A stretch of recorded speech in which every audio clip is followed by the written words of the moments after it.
Hi everyone, welcome to another video with Katie's Shelf Life. Today I thought we would do a book tag. I haven't done a book tag, I don't think really since the first one that I did of like BookTube newbie. And yeah, I just think it'd be really fun to do one. So the book tag we're going to do today is by Chiron, and I will link their YouTube channel and Instagram below. They have a wonderful YouTube channel full of great recommendations, lovely home decor, and just bits of life. And Kai is a huge reason why I started my BookTube. So they are great, check them out. And the book tag is the Kitchen Garden book tag, which is so fun and so great for this time of year. This is such a great book tag and so lovely and so fun. So the first one, I have my notebook, I made a list, and I'm gonna try really hard to keep things short and concise. A lot of these books are gonna be books that are kind of predictable for me, but others are some different books that I haven't really talked about before much on this channel. So the first is Rosemary, a book that stands the test of time. And for this, I was kind of having a hard time with this one, and I ultimately went with the Neapolitan Quartet. So I could easily find something valuable to take from it every read. Because we follow our two characters, Lenu and Leela in Naples, we follow them through their whole lives as they navigate love, success, escaping the town that they live in, and trying to forge their own paths that are different from the ones that are laid out before them. And I just think there's so much to get from those books. I recently did a reread of the first book, and it's been 2 years since I read it, and there was still so much more to gain from them. So I just think those books will stand the test of time. They are just amazing and entertaining. They also have like this quality of just being very cinematic, and they're fantastic. Next is Mint, a fresh perspective book, and for this, I chose The Collected Schizophrenias by Esmé, Weijun, Wang. So the reason why I chose The Collected Schizophrenias, it is a fantastic essay collection. I love Esmé's writing. It's her working towards her diagnosis and understanding of her schizophrenia.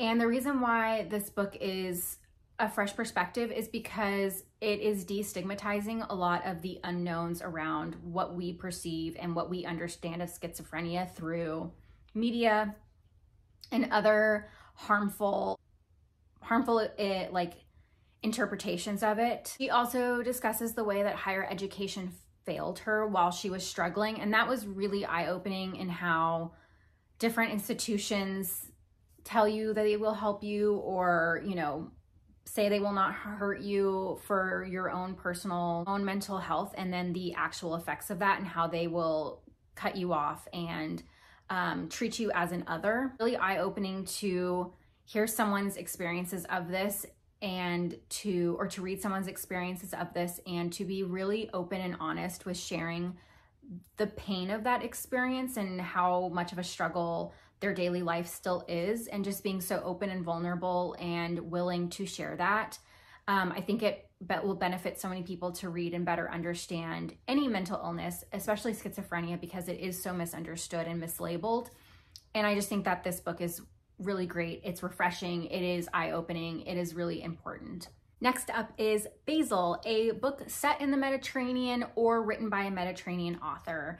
And I had a lot of great options for this one and a lot of predictable ones that I could have picked, and I went with a somewhat predictable one. So I went with The Last Supper by Rachel Cusk. It's a recent book that I've finished, and it was wonderful. It's a travel memoir. It's very Cusk. She is kind of fed up with life in England and decides that she's going to take her 2 young daughters and her husband, and they're going to basically move to Italy for 3 months during the summer. And she is just trying to escape the mundanity of life, the kind of dissatisfaction that she is kind of feeling, and see if by going somewhere else, if that kind of changes her perspective and her feelings.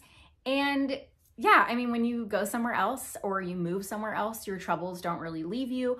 But overall, this book is enjoyable because Cusk is taking us through Italy on her trip. We are going to the beaches, you can feel the sand, you taste all the foods that she's eating, and meeting the people that she is seeing who have made Italy their home, that are either expats or are native to Italy.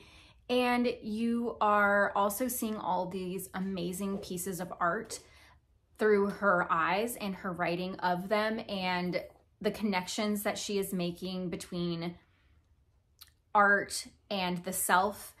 And it's just very Cusk. It's great. And I've never been to Italy, and I wanted to, I mean, obviously I would like to go. And this book just really did a wonderful job of making me want to be there and wishing that I could have read that book in front of those pieces of art that she was looking at, walk on the same streets and feel that great Italian sun. So it definitely had that great Mediterranean feel, and basil also happens to be my favorite herb. So yeah, this was a fun one. I liked this book. Lavender is a warm, calming hug, and for this one, I chose Whereabouts by Jhumpa Lahiri. We follow an unnamed narrator, and she lives in Italy, in an unknown area of Italy, and we are just following her through her daily life. We are getting these little vignettes, these little snippets of her life and the people she interacts with, the places she interacts with, and just her observations of the world around her, and her separation from that through just the observations that through her observations. I love this book. I think it's such a perfect book for people who love to be very internal, who really love to take in their surroundings, who notice every little detail in a space that they're in and can quietly just sit and observe the people around them and be okay with that separation. It feels like a warm hug to me because while I was reading it, I felt that I was seeing myself on the page, seeing someone, a fictionalized character who is unnamed, experiencing the things and feeling the things that I often feel. And because she's unnamed, I could kind of put myself in her place. And yeah, I think it's wonderful. It just feels like a warm hug. It's so great and comforting and beautiful and just quiet, and it's lovely. So next up is Thyme, an underrated book. I chose The Tidal Zone by Sarah Moss. Sarah Moss is a pretty well-known writer, but I feel like this particular book does not ever get any attention. I'm actually just going to read the little synopsis from Goodreads because I think it does a really good idea of kind of describing what it's about, and because it's been a while since I read it. And Adam is a stay-at-home dad who is also working on a history of the bombing and rebuilding of Coventry Cathedral. He is a good man and he is happy, but one day he receives a call from his daughter's school to inform him that, for no apparent reason, 15-year-old Miriam has collapsed and stopped breathing. In that moment, he is plunged into a world of waiting, agonizing, not knowing. The story of his life and the lives of his family are rewritten and retold around this shocking central event, around a body that has inexplicably failed.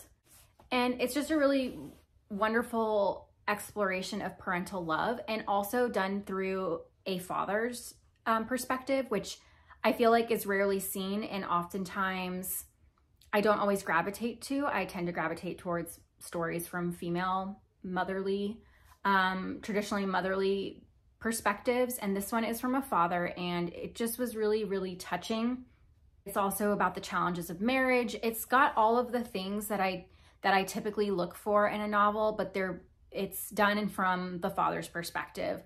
And I just think that that perspective is underrated and oftentimes not written about or shown as often. And I think Sarah Moss did a really wonderful job with this book.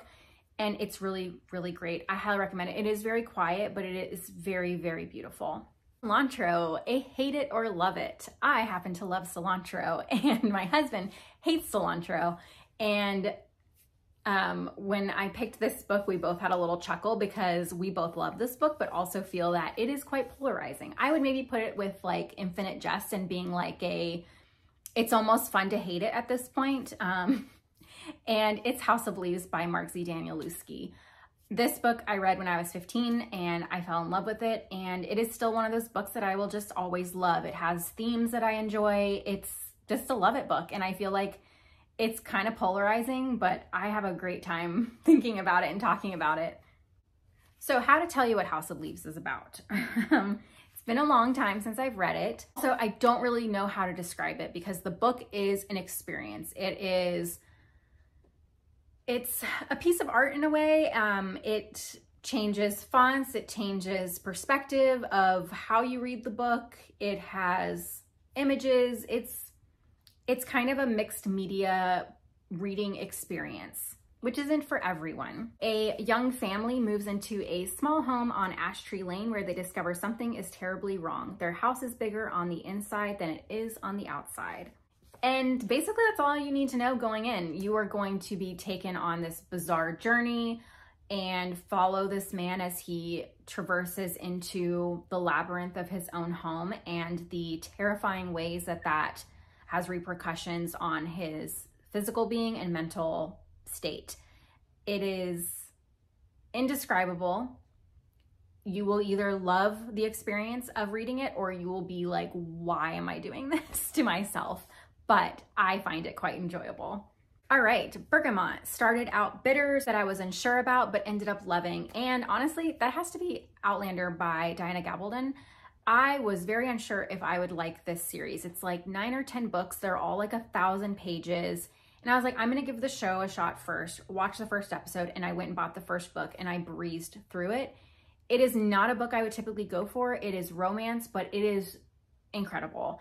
Lots and lots of trigger warnings for this book. It is quite rough, but I really, really enjoy it.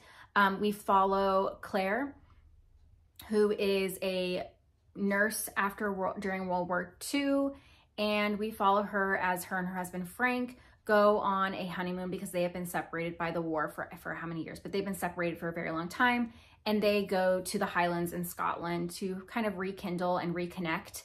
And she goes to the Standing Stones and in the Highlands, and I'm trying to give you a very brief synopsis of this book because there's way too much.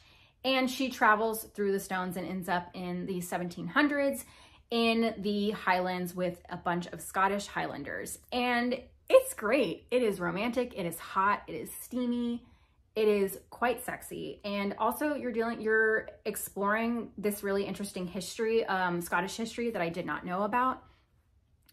And yeah, each book is a wild ride. There are definitely some favorites from the series. I'm still in the middle of reading it, but the first book is a really great introduction to really important characters.